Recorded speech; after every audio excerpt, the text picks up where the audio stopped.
wage earner ka na gusto mag-apply for a car loan? Ito ang top 3 tips para tumaas ang chances of approval mo when applying for a car loan kahit minimum wage earner ka. Most effective yung number 3, kaya kung gusto mong malaman, stay tuned hanggang sa dulo ng videong ito. Meron pong nagtanong sa akin, minimum wage lang po, okay lang po ba yon?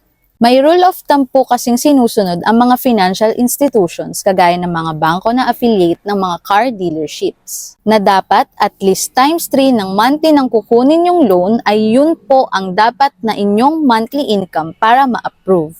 Halimbawa po, kung ang kukunin yung sasakyan ay may 13K na monthly amortization, dapat at least 39K ang monthly income ninyo. E paano nga po kung below minimum requirement ang inyong income? Hindi na ba maa-approve? Pwede pa rin naman po, ia-apply nyo lang po itong mga tips na babanggitin ko. Number 1, improve your credit score.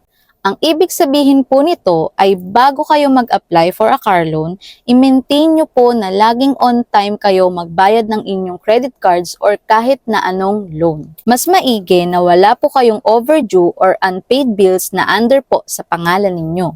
Kapag po clean and positive ang inyong credit record, mas magandang loan terms po ang i-offer ng mga bangko sa inyo. Number 2, mag-add ng co-borrower. Isa rin po ito sa mga effective na paraan para tumaas ang chances of approval. Pagsasamahin lang ng primary at ng co-borrower ang kanilang monthly income para tumaas ang kanilang ide-declare sa application. Pwedeng isama sa application ang spouse, partner or live-in, anak, magulang, o kapatid na may stable income kagaya mo. And dapat po ay maganda din ang kanilang credit score. And number 3, the most effective, higher down payment.